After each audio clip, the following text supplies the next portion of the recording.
Hello students, आज हम aldehydes, ketones and carboxylic acids का लेक्चर 3 पढ़ेंगे। इसमें मैं आपको पढ़ाऊंगी methods of preparation of aldehydes and ketones.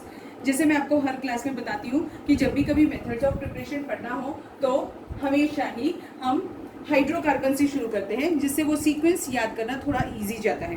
तो so let's start from hydrocarbons. So first method of preparation is from hydrocarbons. अब हाइड्रोकार्बन्स में कौन कौन से हाइड्रोकार्बन्स आते हैं? अल्केन्स, अल्कीन्स और अल्काइंस।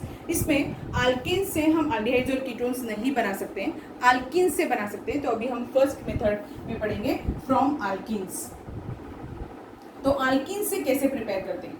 तो अल्कीन्स से हम उसका ओजोनोलिसिस अगर कैरी आउट करें तो हम उससे एल्डिहाइड्स या फिर कीटोन्स फॉर्म कर सकते हैं।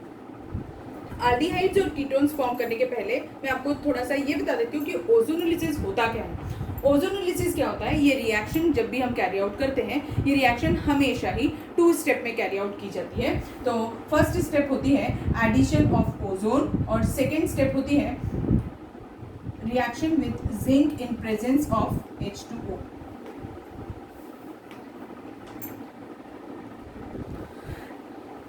और जब भी कभी हम ये रिएक्शन कैरी आउट करते हैं तो बीच में जब हम ओजोन के साथ रिएक्शन कैरी आउट करते हैं तो एक जो इंटरमीडिएट फॉर्म होता है उसे बोलते हैं ओजोनाइड। ओजोनाइड जो होता है वो एक हाउस लाइक स्ट्रक्चर है। अभी हम पढ़ेंगे तब आपको समझ में आएगा रिएक्शन कैसे कैरी आउट करते हैं। एक सिंपलेस्ट एग्जाम्पल लेती हूँ, alkyne, simplest alkyne example ethene. Ethene का अगर हम ओजोनोलिसिस कैरी आउट करते हैं with O3, it gives what? Let's see, ये ओजोन पूरा का पूरा ऐड होने वाला है। तो ये CH2 ग्रुप वैसे ही रखिए, एक ऑक्सीजन ऊपर, एक ऑक्सीजन यहाँ और एक ऑक्सीजन यहाँ, और इन सभी को आप लिंक कर दीजिए ऐसा। तो ये जो कंपाउंड बना है ये क्या है? ओजोनाइड है। देखो हाउस लाइक स्ट्रक्चर दिख रहा है ये, तो ये ओजोनाइड है। And this ozonide on treatment with zinc and water, ये क्या करेगा? This water will abstract this water molecule, water molecule will abstract this oxygen. ठीक है, तो अब ये ऑक्सीजन रिमूव कर लेगा। मींस ओजोनोलिसिस में हमेशा कंपलसरी बाय प्रोडक्ट क्या होता है? Compulsory by product is hydrogen peroxide. H2O2 is the compulsory byproduct of ozonolysis reaction. अब यहाँ से ब्रेकिंग हो जाएगी और एक ब्रेकिंग यहाँ से हो जाएगी। ठीक है, हम हीट भी कर रहे हैं रिएक्शन को। तो अब देखो कंपाउंड क्या है? CH2O। तो हम इसे क्या लिख सकते हैं? HCHO। तो ये क्या है? HCHO, फॉर्माल्डिहाइड प्लस H2O2, ऐसा प्रोडक्ट फॉर्म होगा। समझ में आया? तो 2 मॉलिक्यूल्स ऑफ फॉर्माल्डिहाइड फॉर्म हो गए इस मेथड से।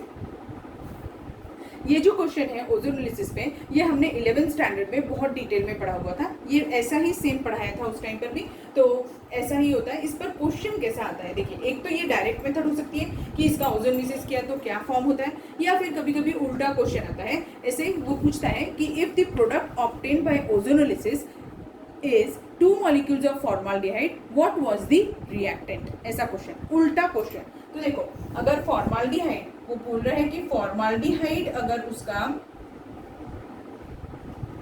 प्रोडक्ट है ओजोनोलिसिस का, तो रिएक्टेंट क्या होगा? तो हमेशा क्या करना, जो भी आपको प्रोडक्ट दिया है ओजोनोलिसिस का, उसको ऐसे लिखना that the oxygen protrudes outside. ये ऑक्सीजन दोनों के फेस टू फेस होने चाहिए, वो बाहर की तरफ होने चाहिए। Just remove this oxygen and form a bond over it. It will give you the what type of reactant you have used, या फिर अल्कीन कौन सा यूज किया था वो पता चल जाता है। देखा आपने कैसे किया? मैंने बहुत ही सिंपल मेथड है। समझ में आया आपको क्या किया है? एक बार फिर से बता देती हूँ। ओजोनोलिसिस हमेशा 2 स्टेप होती है। फर्स्ट स्टेप एडिशन होता है, एडिशन के बाद में हाउस लाइक स्ट्रक्चर फॉर्म होता है, उसे हम क्या बुलाते हैं? ओजोनाइड। और फिर उसको जिंक और वाटर के प्रेजेंस में हीट करते हैं so that this house like structure break down and the compulsory byproduct of ozonolysis reaction is hydrogen peroxide. और जो कंपाउंड बना वो क्या है? इसको ब्रेक करने से बना है, यहाँ से ब्रेकेज हो रहा है, तो ये क्या फॉर्म कर देगा? एल्डिहाइड फॉर्म करेगा। अगर क्वेश्चन उल्टा आया तो मैंने आपको बताया कैसे देखता है कि कौन सा अल्कीन से हमने ओजोनोलिसिस कैरी आउट किया है। एक और एग्जांपल लेते हैं हम ओजोनोलिसिस का ही, 2-methyl-butene। अगर 2-methyl-butene है तो देखो ब्यूट यानी कितने कार्बन एटम्स? 4 carbon atoms. 2 इन यानी सेकेंड कार्बन के ऊपर डबल बॉन्ड होगा और 2 मिथिल यानी सेकेंड कार्बन के ऊपर ही मिथिल ग्रुप होगा। बाकी की वैलेंसी हाइड्रोजन से सेटिस्फाई करेगी।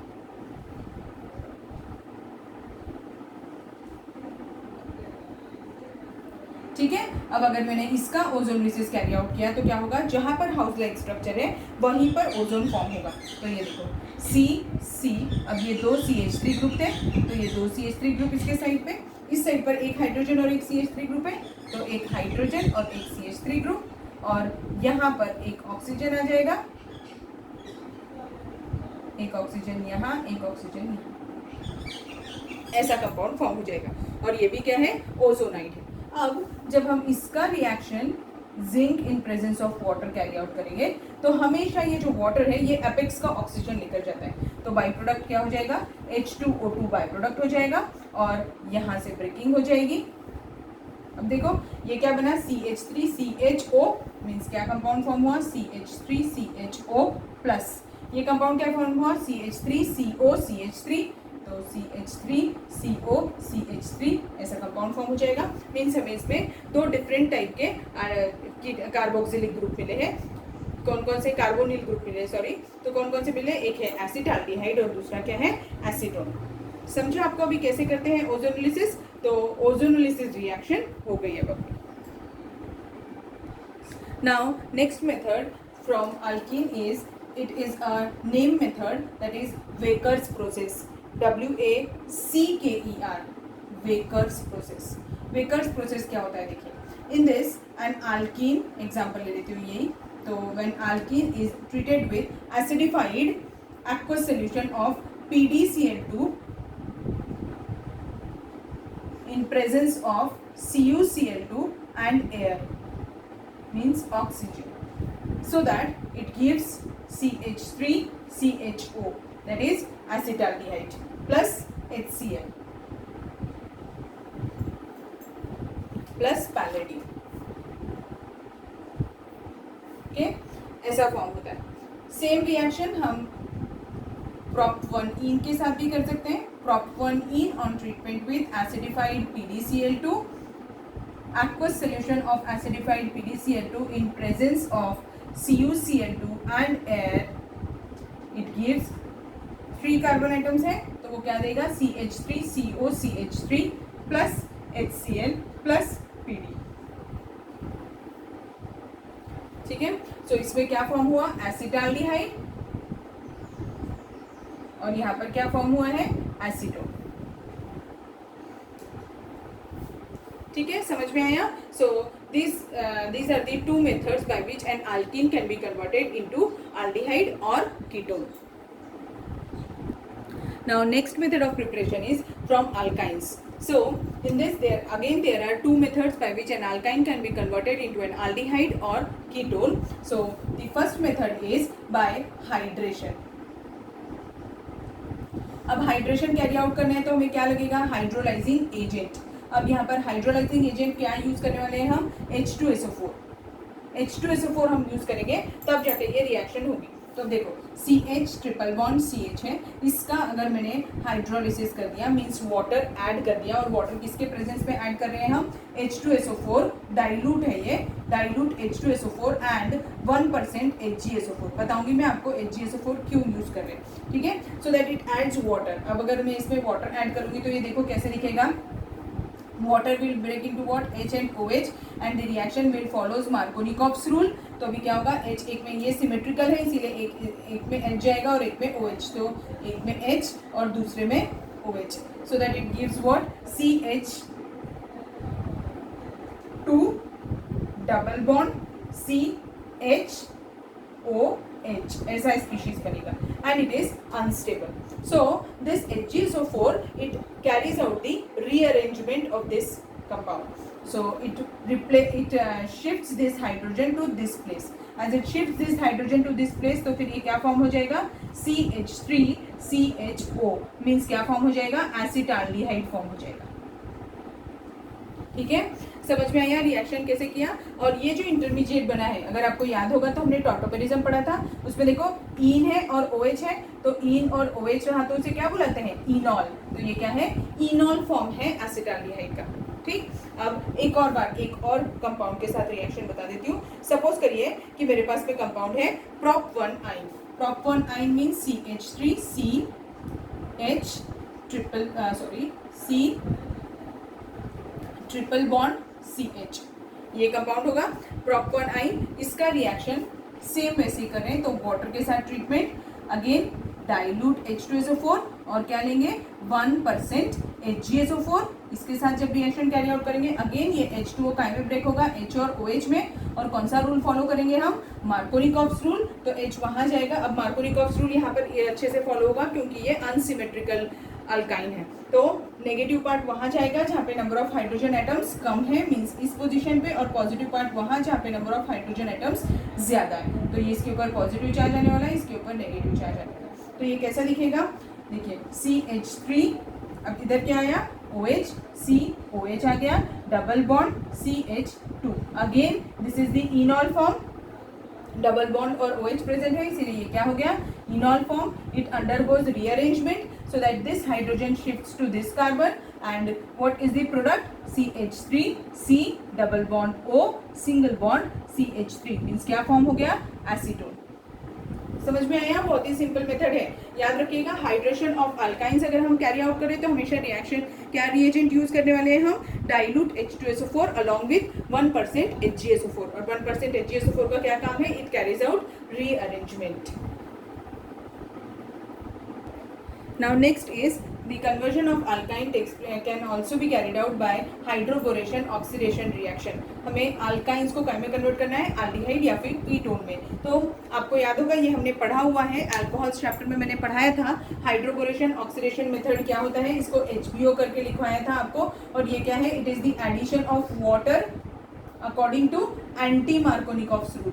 ठीक है, इसका हमने मैकेनिज्म पार्ट वहां पढ़ लिया था, अभी हम फिर से मैकेनिज्म नहीं पढ़ेंगे। मैं एक सिंपल सा एक अल्काइन ले लेती हूँ पहले, CH3 CH2 C triple bond CH, ऐसा कंपाउंड है। इसमें अगर मैंने H2O ऐड किया तो in presence of what, B2H6 in THF and H2O2। ठीक है, ऐसे दो रिएजेंट्स इसमें यूज करते हैं so that it adds water to this, and on addition of water it will give what, it will give CH3 CH2 C। अब ये anti Markovnikov rule है, मींस नेगेटिव पार्ट वहां जाएगा जहाँ पे नंबर ऑफ हाइड्रोजन एटम्स ज्यादा है, means यहाँ। तो ये कैसे दिखेगा, CH2 CHOH, ऐसा स्पीशीज बन जाएगा। ठीक है, अब यहाँ पर क्या है देखो, ये बताती हूँ मैं, यहाँ पर हमने एक हाइड्रोजन ऐड कर दिया और यहाँ पर OH, तो यहाँ डबल बॉन्ड आने वाला। ठीक है, तो अब ये जो हाइड्रोजन है वो यहाँ पे शिफ्ट हो जाएगा, रीअरेंजमेंट होगी इसमें भी, टॉटोमेरिज्म।